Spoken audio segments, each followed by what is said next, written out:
Bonjour et bienvenue sur Metadoxa, la chaîne où l'on pense sur ce qu'est la pensée. Aujourd'hui, je vais vous parler du paradigme informationnel et relationnel.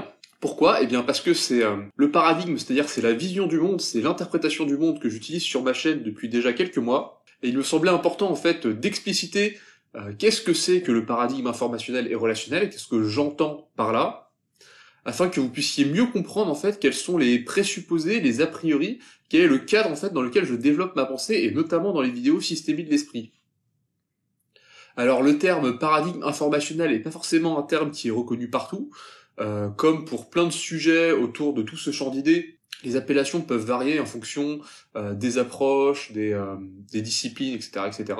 Mais en fait, ce qu'il faut comprendre par paradigme informationnel et relationnel, et au début je pensais simplement dire paradigme informationnel, mais l'aspect relationnel m'a paru aussi être important à noter, c'est un paradigme où l'on verrait en quelque sorte la trame du monde comme étant en quelque sorte qu'un immense échange d'informations. En fait, la substance constitutive de la réalité elle-même, ce serait, en tout cas de façon première, à la source, on pourrait dire, l'information.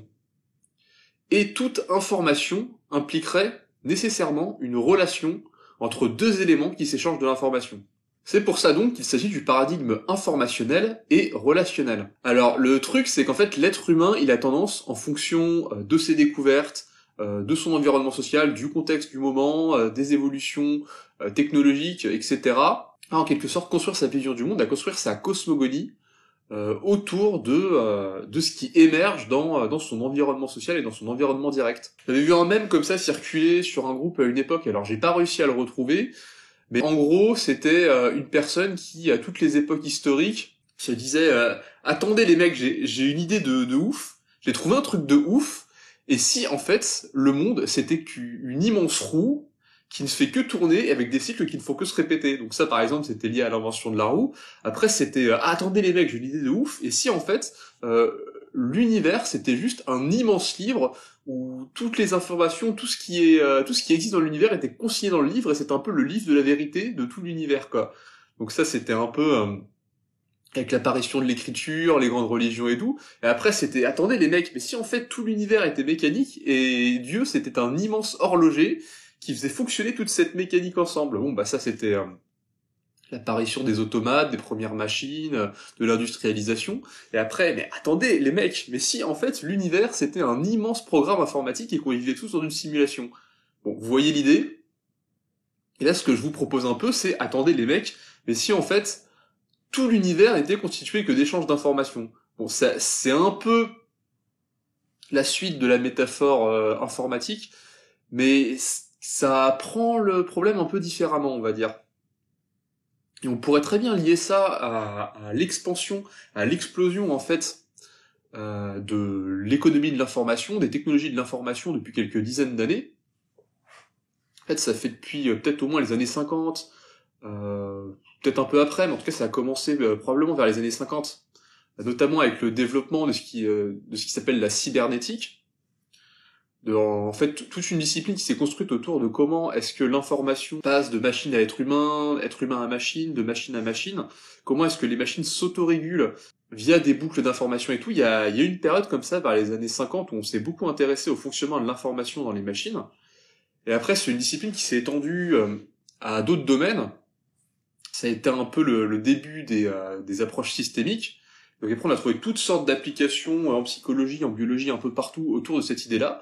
Mais en tout cas, à la base, cette histoire d'information, cet intérêt pour l'information, et pour le codage, et pour les processus d'auto-organisation, d'auto-arrangement, c'est-à-dire des systèmes qui régulent leur comportement en temps direct, cet intérêt-là, il s'est développé avec le développement de la cybernétique dans les années 50. Il faut comprendre en fait que depuis cette période-là, et encore plus avec le temps qui passe, nous vivons de plus en plus dans une économie de l'information et pas du tout dans une économie de la production. C'est-à-dire que nos sociétés modernes, globalement, se désindustrialisent de plus en plus, on ferme des usines, on produit moins, ou alors la production on l'a fait faire par d'autres pays, ça se fait ailleurs, ça se fait loin dans le monde. Mais dans nos sociétés à nous, ce qui se développe de plus en plus, c'est l'information et l'utilisation de plus en plus efficace, de plus en plus performante, de plus en plus rapide de l'information et comment est-ce qu'on diffuse l'information de mieux en mieux et d'une manière de plus en plus efficace. Ça, c'est vraiment le truc qui est extrêmement porteur aujourd'hui. Et ce qui est fascinant, c'est que depuis quelques temps, les entreprises et les personnes qui sont les plus riches et les plus influentes au monde, ce sont, je crois pour ainsi dire, toutes des entreprises tournées autour de l'information. C'est ce qu'on appelle les GAFAM, Google, Amazon, Facebook, etc. J'ai plus le cycle en entier. Mais tout ce qui est les GAFAM, toutes les entreprises liées à Internet, les entreprises de services, Uber aussi. Uber, par exemple, on peut croire que c'est une entreprise de taxi ou une entreprise de livraison de repas et tout. En fait, Uber, c'est une entreprise qui vend des échanges d'informations entre des restaurateurs, des livreurs et des particuliers. En fait, Uber, c'est ça qu'ils vendent.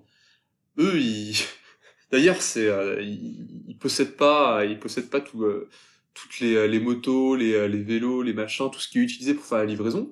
Eux, la seule chose qu'ils possèdent réellement, c'est des systèmes de télécommunication et d'information. Et vraiment, en fait, si vous regardez aujourd'hui, tout ce qui est le plus valorisé, tout ce qui a le plus de pouvoir, tout ce qui génère le plus d'argent, c'est que des entreprises qui créent de l'information. Ça peut paraître pas si dingue comme ça, quand on y réfléchit 2 minutes, mais si on se penche un peu plus sur ce sujet, en fait, concrètement, qu'est-ce qu'une entreprise qui vend de l'information vend réellement? Oui, de l'information, mais c'est quoi de l'information?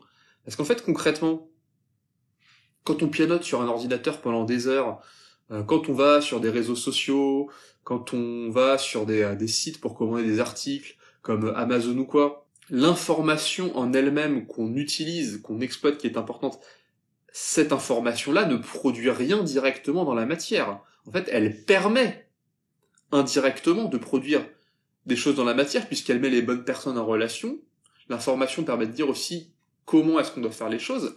Elle donne des indications sur les processus, mais l'information elle-même ne produit rien. C'est-à-dire que tant qu'on s'occupe de l'information, en quelque sorte, on ne s'occupe pas de produire directement des choses.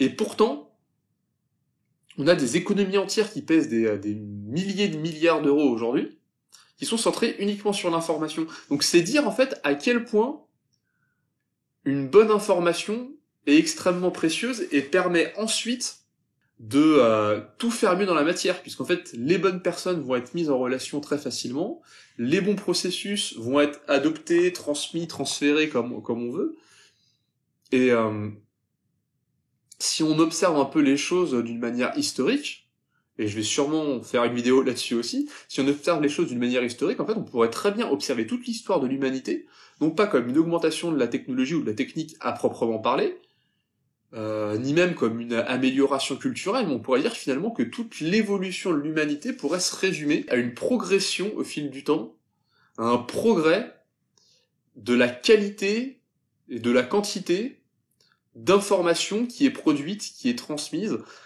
Globalement, en fait, l'humanité s'améliore quand l'information est plus précise et parvient à atteindre les bonnes personnes de plus en plus rapidement. Et plus l'information se transmet vite, loin, bien, que le code est bon, etc., et que les interactions sont aussi fluides que possible, plus l'humanité tend à développer des nouvelles technologies, à mieux s'organiser, à être plus heureuse, plus épanouie, en fait, à, en quelque sorte, progresser dans tous les domaines que la plupart des gens qualifieraient comme souhaitables, quoi. En comparaison, il y a encore un siècle et demi, les plus grosses entreprises du monde, c'était des entreprises qui vendaient du pétrole, par exemple. Donc il y a vraiment eu un changement significatif depuis la révolution industrielle. On vit déjà plus du tout dans la même société, globalement.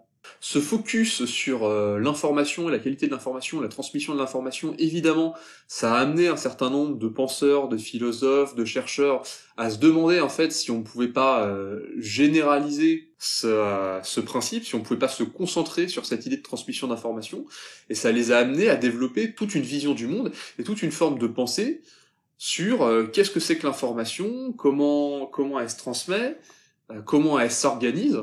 Vous allez trouver aussi, alors je dresse un tableau très très général sans rentrer dans les détails. L'idée c'est vraiment de vous donner un peu une sorte de vision globale du truc, un peu intuitive. Mais par exemple, ça donne aussi toute l'idée de réseau, parce qu'aujourd'hui, en fait, toutes les entreprises qui vendent de l'information, elles créent des réseaux, elles créent de la mise en relation. Donc c'est là qu'on voit l'histoire de information et relation. c'est les particuliers qui sont mis en relation avec des particuliers, c'est les entreprises qui sont mises en relation avec d'autres entreprises. Qu'est-ce que c'est qu'Internet? Internet, ce truc qui a complètement bouleversé nos vies, qui a totalement changé la société, c'est un immense réseau d'informations où tout est mis en lien avec tout et où tout communique avec tout d'une manière infiniment plus rapide et infiniment plus efficace que tout ce qui se faisait avant. Fondamentalement, Internet, c'est ça. Et ça a aussi permis à n'importe quel particulier comme moi, par exemple, de communiquer, de faire de la vidéo, d'avoir un message sur une plateforme, de me créer une communauté, alors qu'avant il fallait passer par des grosses organisations centralisées, tout simplement parce que l'accès à l'information et la diffusion de l'information a été tellement amélioré que les coûts, en fait, pour produire et échanger de l'information ont été grandement réduits, tout s'est vachement simplifié, et donc du coup, aujourd'hui, il n'y a plus besoin, en fait, de passer par des grosses entreprises, des grosses structures qui ont capitalisé beaucoup de ressources à un endroit pour être diffusées. Et donc, on peut entendre plein de messages, il y a plein de choses qui peuvent être partagées, qui n'étaient pas partagées avant, ou alors c'était beaucoup plus compliqué. Et ça, en fait, c'est ce qui a été permis par Internet. Et donc, il y a cette idée de réseau aussi, et comment fonctionnent les réseaux, quelle est la logique des réseaux.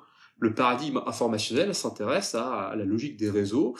Il y a un peu cette métaphore aussi qu'on peut trouver dans le paradigme informationnel des réseaux de neurones. Il y a un peu cette idée du fonctionnement du cerveau, avec vous avez des neurones comme ça qui sont à différents endroits, et puis qui peuvent communiquer entre eux, parfois avec un certain éloignement, d'une façon un peu décentralisée, anarchique. Il y a des zones, mais il y a aussi des redondances. Tout est pas parfaitement optimisé.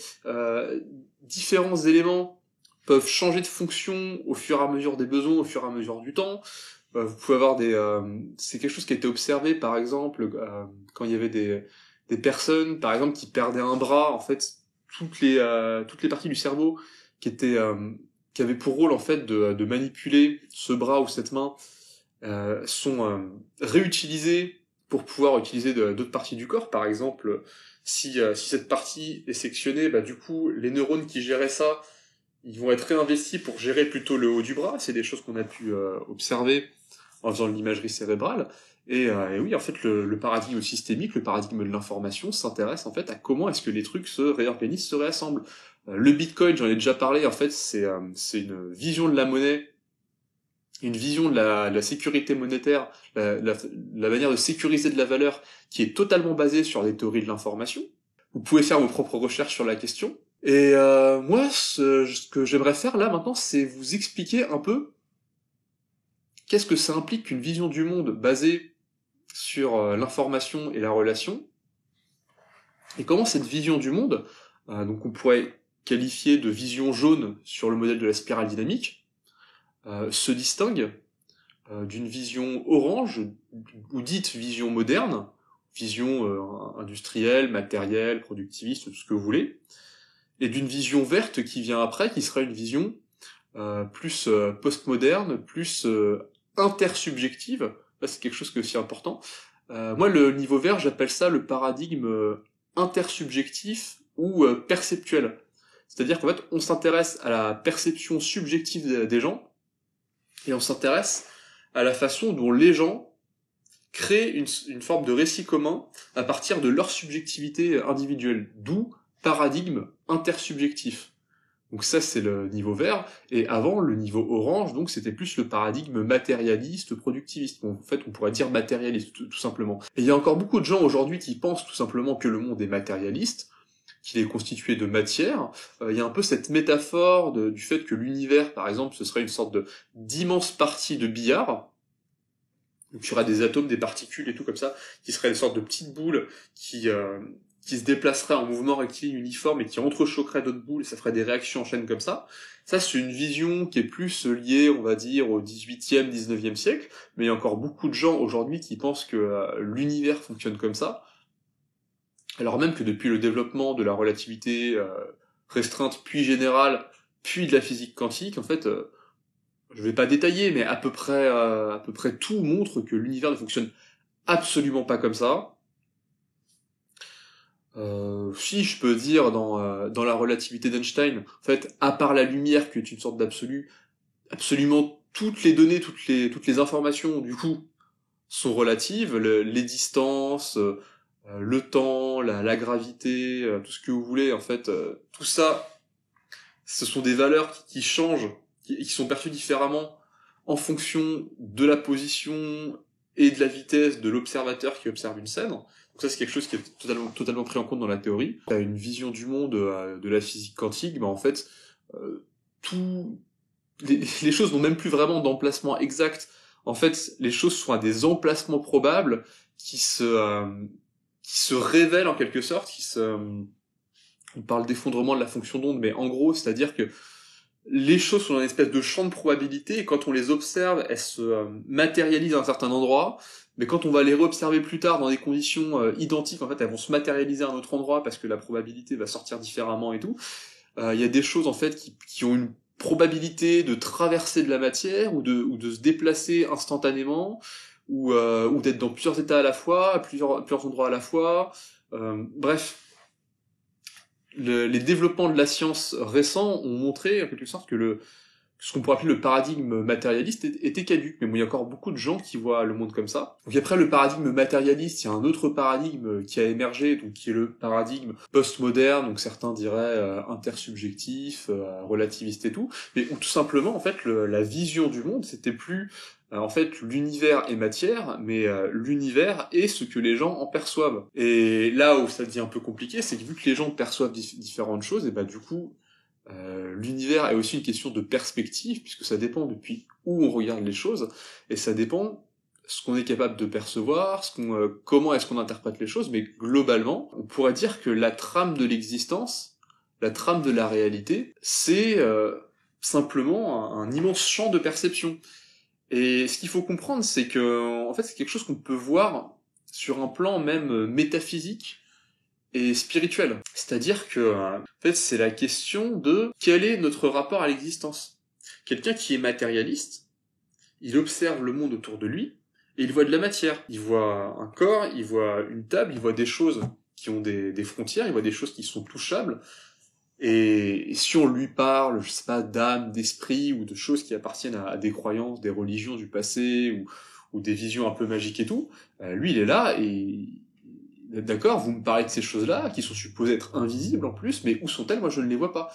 Pour moi, ce qui est réel, c'est ce qui est concret, c'est ce qui est matériel, c'est la matière de l'univers, c'est ce que je peux mesurer, ou c'est éventuellement même ce que je peux anticiper, ce que je peux supposer, ce que je peux déduire, mais les choses que je peux déduire, à un moment, je peux aussi les vérifier, je peux faire des observations pour confirmer le fait que ces choses-là existent bien, et donc, à l'arrivée, l'univers, fondamentalement, n'est que matière, quoi. Alors après, en général, la vision matérialiste est une vision un peu large de ce que c'est que de la matière, c'est-à-dire que ils vont dire que même des ondes ou des sons et tout, quelque part, oui, des sons c'est de la matière qui vibre, des ondes c'est pas trop, c'est un type un peu particulier de matière.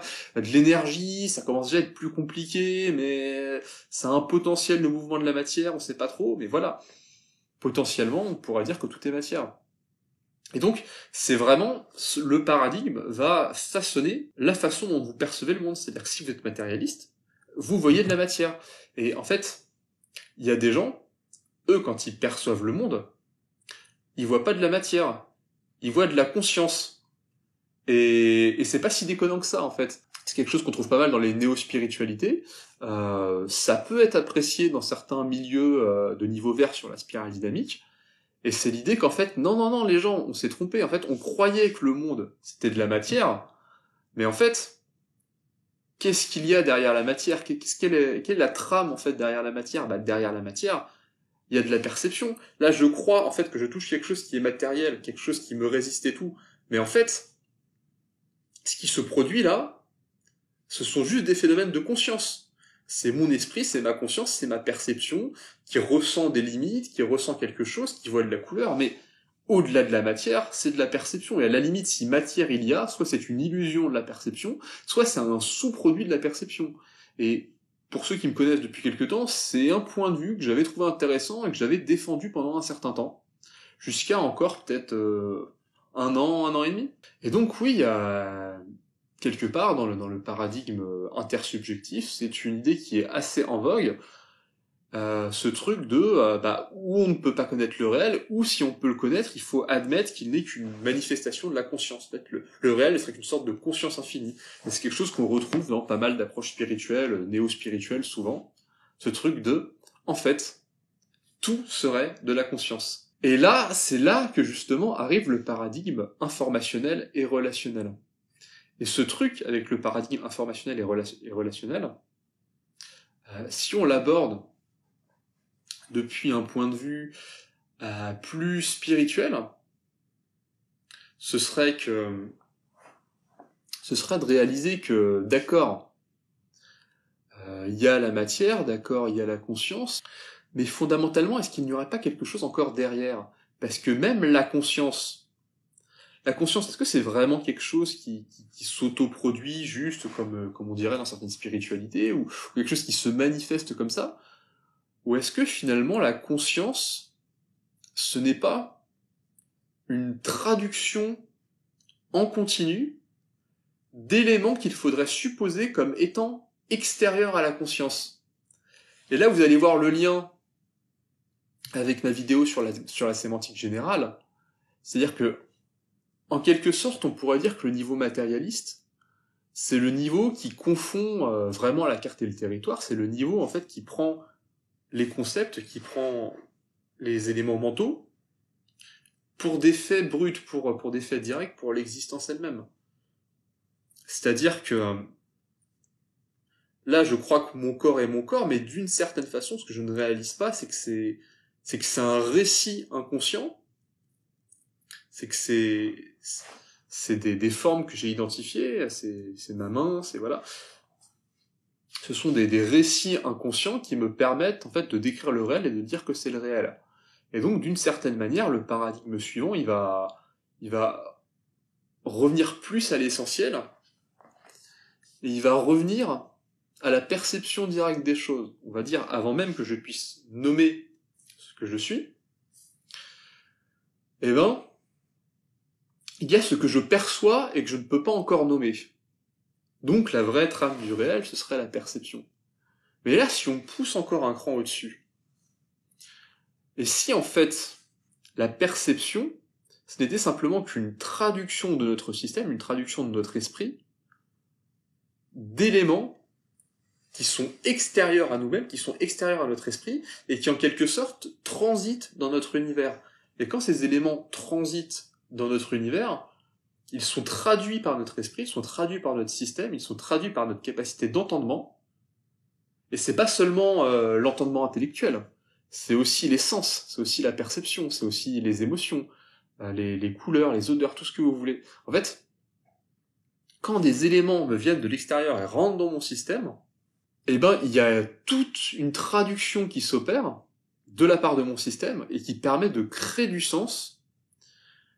Et c'est en quelque sorte cet infini, ce vide, ce néant qui se trouve à l'extérieur de mon système, qui prend sens lorsqu'il rentre de mon système. Alors c'est assez métaphysique, beaucoup de gens l'abordent pas avec cet aspect un peu spirituel métaphysique, mais en quelque sorte vous pouvez faire sens de votre réalité, de votre expérience de l'existence, de comment est-ce que vous percevez le monde au quotidien, en vous disant, bah, le monde est tel que c'est pas qu'il n'existe pas en dehors de moi, je peux supposer qu'il existe en dehors de moi, mais en fait, je le vis tel qu'il doit nécessairement être passé par mon système pour que je puisse le percevoir. Et s'il est passé par mon système, ça veut dire qu'il a quelque part été trahi, il a été transformé, il a été modifié par ma perception.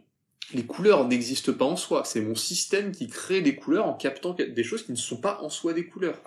Les objets n'existent pas en soi, c'est mon système qui ressent des résistances sur certaines choses et qui traduit ça comme des objets, de la matière, voilà. En physique quantique, on dirait, oui, bah en fait, la matière c'est constitué quasi entièrement de vide, et en fait, aucun élément ne se touche réellement.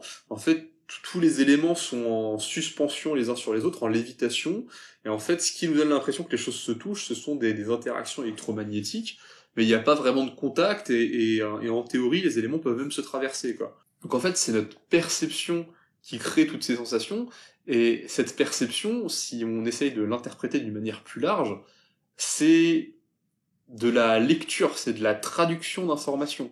Et là, en fait, ce qu'il faut comprendre, c'est que dans le paradigme informationnel, on pourrait dire qu'il y a une infinité d'éléments comme ça, qui font partie de l'univers, et cette infinité d'éléments, qui peuvent être tout petits ou gigantesques, ça peut être des atomes, des particules, ou ça peut être des êtres humains, ou ça peut être des planètes, ou pourquoi pas même l'univers entier, ou même le multivers, ou je sais pas, si on peut penser plus loin peut-être, mais en tout cas, il y a des éléments, des monades en quelque sorte, de différentes tailles, qui, en permanence, échangent de l'information avec plein d'autres éléments dans l'univers entier. Et d'ailleurs, si on poursuit la logique, il n'y a en soi aucun élément de l'univers qui ne communique pas avec tous les autres éléments de l'univers, simplement qu'il y a des histoires de proximité et d'éloignement, et qu'il y a des histoires aussi de qualité du signal. C'est-à-dire que la plupart des signaux sont tellement brouillés que la communication ne passe quasiment pas. Je sais pas, par exemple, deux planètes qui se trouvent à deux endroits complètement opposés de l'univers, bah, la communication elle est énormément brouillée, parce qu'il y a beaucoup de choses entre les deux, ça communique pas très bien, il y a peu d'interactions, il y a peu d'échanges d'informations. Les deux éléments qui sont extrêmement proches et qui fonctionnent bien en harmonie l'un avec l'autre ont en fait une excellente communication. Et en fait, si on considère que plus les éléments communiquent bien, plus ils ont tendance à fonctionner ensemble, à coopérer ensemble, à être dans des logiques, on va dire, de réciprocité, d'organisation commune et tout, plus on commence à comprendre ce que c'est qu'un système et ce que c'est que la logique des systèmes. Et en fait, un système, du coup, ça devient plein d'éléments comme ça, qui communiquent suffisamment bien entre eux et dans une logique suffisamment complexe pour avoir une sorte d'organisation commune. Et cette organisation commune, elle a un certain nombre de propriétés qui sont utilisées par la systémie, telles que l'auto-organisation, la résilience, et toutes sortes de processus que je vais pas détailler. Et donc, dans le paradigme de l'information, il faut considérer que l'univers est constitué de plein d'éléments comme ça, qui sont en interaction complexe, perpétuelle, en permanence. Et bien évidemment, les êtres humains sont eux-mêmes des sortes de monades qui font partie de cette logique globale, qui échangent et qui transmettent et qui reçoivent de l'information. Et bien évidemment, tous nos systèmes de communication spécifiquement humains obéissent à cette même logique. C'est-à-dire le langage, mais aussi les livres concrets, les réseaux informatiques, tout ce qui, dans nos technologies et tout, permet de créer de l'information. Tout ça, ça obéit à la même logique. Mais si vous me suivez bien, quand je parle d'information, je ne parle pas uniquement de langage humain et de symboles humains. Ce que je dis, en fait, c'est que n'importe quel élément réellement de l'univers partage de l'information avec les autres. C'est-à-dire qu'en fait, chaque atome de votre corps échange de l'information avec tout ce qu'il y a autour de lui, et donc, du coup, ce qu'il faut comprendre, c'est que on peut croire naïvement, en fait, qu'on est un corps matériel. Et c'est là que c'est assez renversant. On peut croire qu'on est un corps matériel. On peut même croire, comme dans certaines approches spirituelles, que quelque part notre identité, notre corps, c'est un peu une construction mentale, que c'est une représentation, que c'est une perception. On pourrait même prendre les choses comme ça. Mais on pourrait aussi voir notre corps comme une sorte d'immense équilibre instable, de réorganisation perpétuelle, d'une infinité d'éléments qui s'échangent de l'information en permanence. Et en fait, si on voyait les choses d'une manière encore plus systématique, et non pas systémique, systématique, j'insiste bien, si on voyait les choses encore plus selon le même pattern, on peut dire que fondamentalement, il n'y a même pas vraiment d'éléments, il y a juste de la circulation d'informations. Et ce qui semble être de la matière, ce qui semble être des éléments, c'est juste de l'information. Et comment en fait se représenter ça ? En réalisant par exemple qu'il n'existe aucun atome, aucune molécule, aucune particule de matière de notre corps qui soit spécifiquement assignée à notre corps. C'est-à-dire que tous les jours, on rejette concrètement plusieurs kilos de matière. Ça dépend des personnes, mais peut-être 2, 3, 4 kilos, je sais pas. On rejette plusieurs kilos de matière et on absorbe plusieurs kilos de matière. On mange et on fait nos besoins, on respire et donc du coup, on fait sortir de l'air, on fait rentrer et sortir de l'oxygène, il y a des échanges chimiques, des échanges gazeux, des échanges liquides, des échanges solides. Et en fait, notre corps se reconstitue perpétuellement. Et donc, ce qui veut dire que si on commence à s'interroger sur ce qui constitue réellement notre corps, sur ce qui constitue réellement notre organisme, eh ben, on se rend compte que c'est extrêmement difficile de circonscrire ce qu'on est, notre corps, en des termes matérialistes. Puisqu'en fait, vu que tout se réorganise en permanence, que tout échange de l'information en permanence, que tout se modifie en permanence, et ben du coup, notre corps c'est une sorte de masse mobile, mouvante, hyper complexe, et sans frontières vraiment définies. Les frontières ne sont en fait réellement que de l'information, et cette information qui définit où sont nos frontières, c'est ce truc qui permet de déterminer, d'une manière un peu subjective d'ailleurs, qu'est-ce qui est du soi et qu'est-ce qui est du non-soi. Qu'est-ce qui est du moi, qu'est-ce qui est du non-moi. Et donc les choses qui vont être traitées comme étant du non-moi vont avoir tendance à sortir de mon organisation, vont avoir tendance à sortir de mon corps, de mon ego, de ma psyché, de ma perception, et les choses qui sont perçues comme du moi vont avoir tendance à s'intégrer à mon corps, ma perception, et à faire partie de ce qu'on pourrait appeler mon identité. Et donc ça, c'est une façon, en fait, de voir le monde, de voir l'identité, de voir même la psychologie humaine, via le paradigme de l'information et de la relation. Paradigme informationnel et relationnel. Tout ça, ça a des implications assez importantes, notamment parce que je voudrais faire une vidéo bientôt, peut-être même plusieurs, je sais pas trop, qui parlera un peu de comment interpréter les expériences de la physique quantique. Et en fait, pour moi, les expériences de la physique quantique, si on les interprète d'un point de vue matérialiste, tout semble absolument absurde, mais si on les interprète depuis le point de vue du paradigme de l'information, et qu'on se dit, mais quelles sont les informations qui sont échangées, et comment est-ce que cet échange d'informations a des conséquences d'un point de vue physique, et d'un point de vue de ce qui va être perçu par les différentes parties, si on observe les choses comme ça, c'est quelque chose qui mériterait sa propre vidéo, donc que je vais détailler plus tard, mais en fait, les expériences de la physique quantique paraissent d'un coup beaucoup moins mystérieuses, si on les voit de cette façon-là. Et le principe de base, finalement, de ce paradigme informationnel et relationnel, c'est l'idée, justement, de cette interaction entre deux éléments. C'est-à-dire que, concrètement, la trame de base de notre réalité, c'est deux éléments, un élément A et un élément B, qui sont en relation. Et comment est-ce qu'ils font pour être en relation? Eh ben, l'élément A, par exemple, il va émettre de l'information sur ce qu'il est, sur son identité. Cette information, elle va transiter de A à B. Et alors, pour transiter de A à B, cette information, elle doit être codée. Donc, il doit y avoir un langage. Un langage qui n'est pas forcément un langage humain, mais ça peut être toutes sortes de...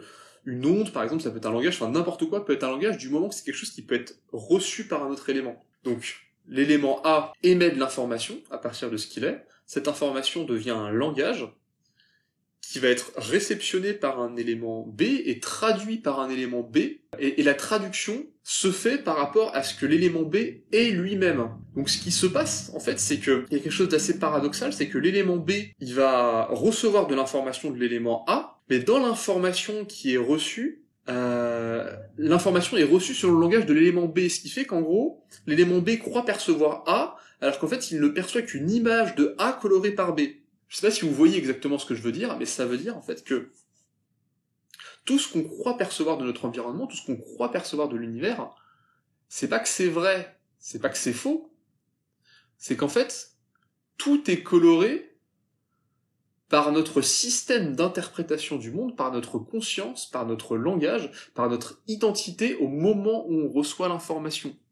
C'est-à-dire qu'on pense observer les autres, et en fait, on voit en quelque sorte des images des autres à travers notre représentation. Et c'est très différent du fait de percevoir directement les autres. Ça a de grosses implications en termes de relations humaines, de communication, de ce genre de choses.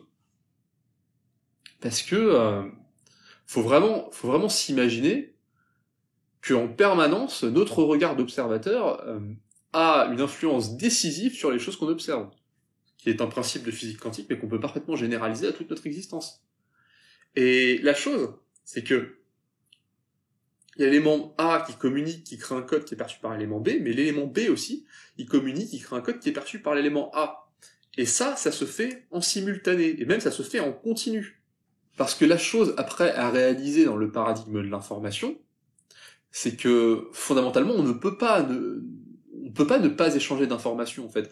En permanence, même quand on a l'impression qu'on ne fait rien, on est en train d'émettre en fait de l'information qui est reçue par notre entourage. moi en permanence, quand je parle, j'émets de l'information qui peut être reçue par des humains, mais aussi par des objets, parce que ma voix crée des vibrations qui vont être reçues par l'environnement, qui va vibrer aussi. Euh, la lumière que je reçois, en fait, elle rebondit sur moi, elle est réémise, et donc en fait, par un principe de réfraction, de réfléchissement, bon, je suis pas trop calé à un niveau optique, mais bon, voilà, je renvoie de la lumière, en fait, qui donne aussi de l'information sur ce que je suis. En fait, que je le veuille ou non, en permanence, je suis en train d'échanger de l'information avec mon environnement, et l'environnement est en permanence en train d'échanger de l'information avec moi.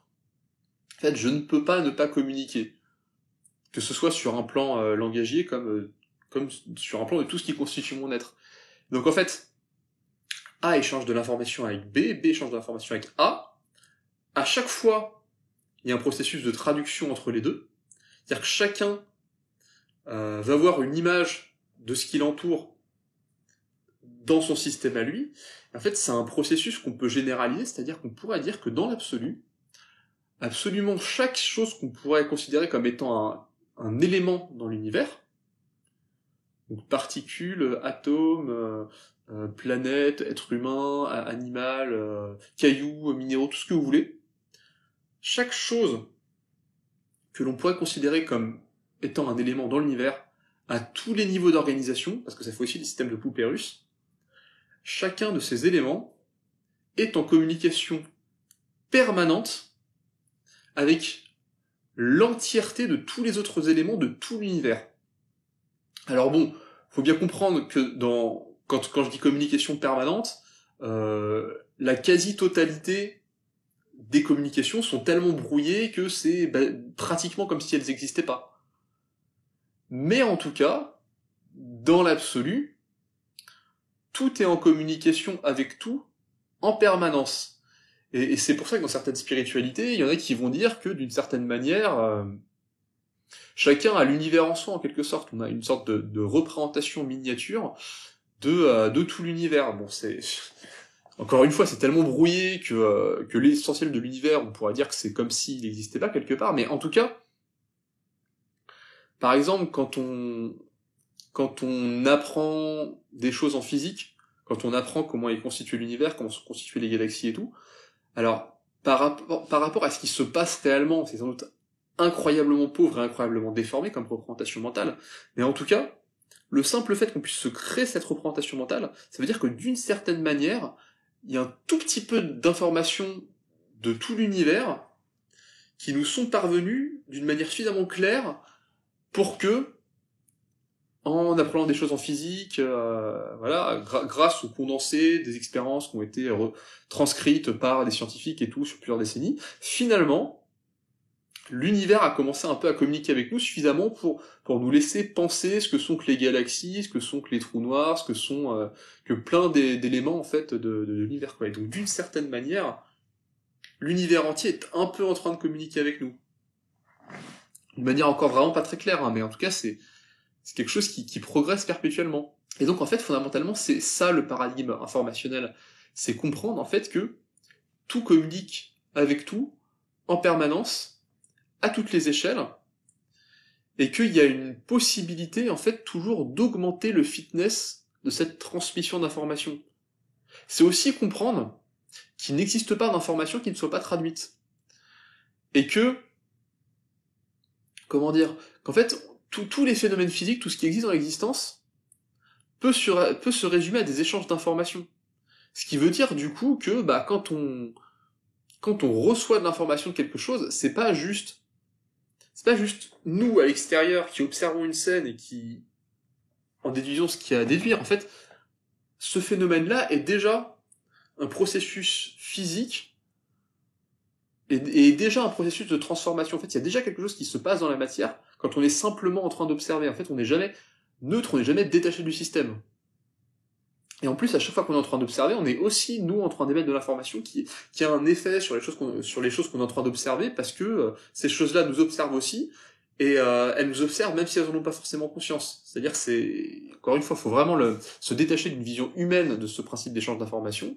C'est, vu que tout communique avec tout, comment dire, si je suis suffisamment connecté avec quelque chose pour pouvoir en extraire de l'information, Bah, ça veut dire, par réciprocité, que cette chose est suffisamment connectée avec moi pour pouvoir émettre de l'information dans ma direction que je suis capable de capter. Donc ça veut dire qu'on est connecté.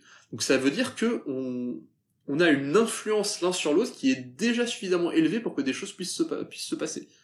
Donc, se mettre en état d'étudier quelque chose, c'est absolument pas un processus neutre. C'est un effet sur la chose qu'on étudie sur un plan concrètement physique. Et moi, l'exemple que j'aime bien donner, c'est que si par exemple je veux étudier les capacités de course d'un être humain, bah ça veut dire qu'il faut que soit je l'observe en train de courir, soit je le mette en condition pour qu'il puisse courir dans certaines conditions de manière que je puisse faire des mesures sur ses performances. Donc en fait, pour tirer des informations de lui, qui sont ses capacités de course, qu'on a tendance à supposer comme étant présentes en tout temps, et en fait on se dit bah j'ai juste observé quelque chose pour en tirer de l'information, mais ses capacités étaient déjà présentes avant qu'il se mette à courir, on pourrait dire que c'est neutre, mais en fait on a rendu nécessaire la création d'une action, on a rendu nécessaire le fait de le faire courir concrètement dans un certain cadre, en plus dans un cadre où il est possible de le mesurer, c'est-à-dire que peut-être que tous les cadres ne permettent pas ça, on a dû créer toute cette situation pour pouvoir extraire de l'information. Donc ça permet en fait de se rendre compte à quel point le processus de prise d'information, c'est absolument pas un processus neutre.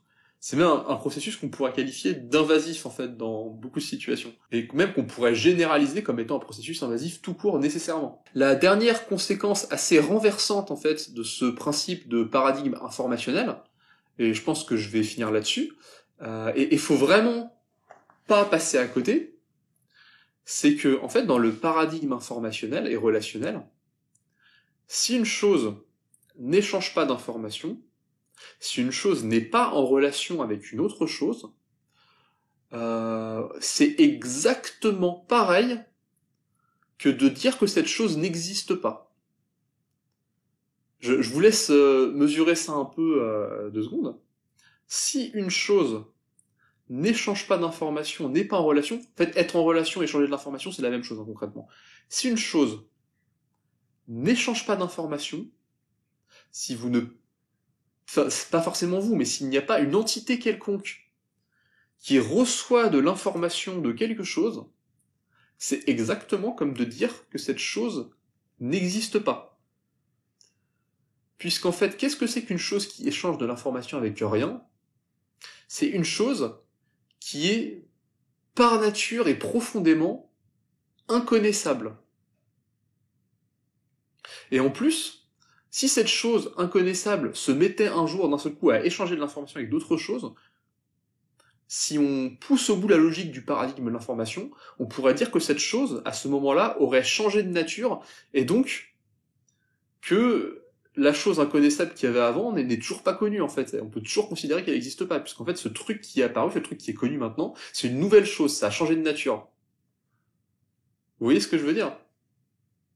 Donc par exemple, en physique quantique, on parle souvent, en fait, de l'état des choses avant qu'elles ne soient observées, dans le paradigme de l'information, dans le paradigme informationnel, l'état des choses avant qu'elles ne soient observées, ça n'a aucun sens. Ça n'existe pas.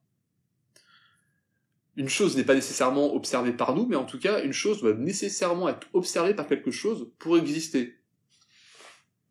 Vous avez ce principe un peu de décohérence quantique. Bon, faudrait que je fasse un contenu spécialement là-dessus, mais je vais juste expliquer le principe brièvement. En physique quantique, on a tendance à dire en fait que plus un système est perturbé, plus il a tendance en fait à passer dans un état qui n'est pas quantique, du coup, qui n'est pas dans plusieurs états à la fois. Il a tendance à s'effondrer dans un seul état.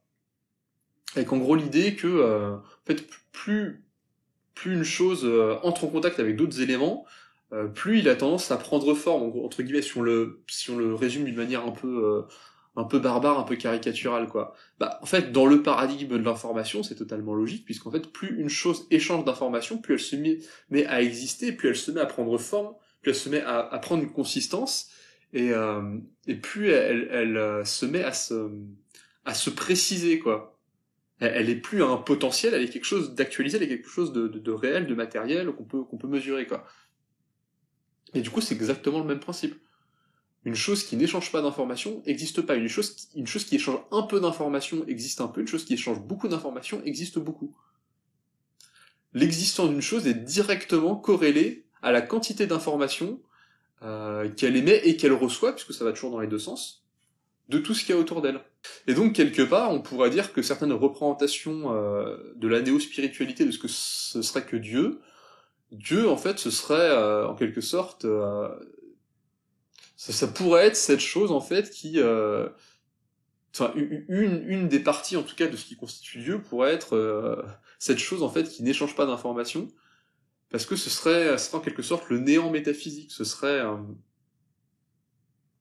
Et encore que, bon, c'est quelque chose qui mériterait d'être discuté, mais si vous regardez un peu ma vidéo sur la sémantique générale, il y a un peu ce truc-là de mais qu'est-ce que ce serait que le monde en dehors des représentations, en dehors des interprétations, et donc c'est un peu une sorte d'idée un peu potentielle, une sorte de néant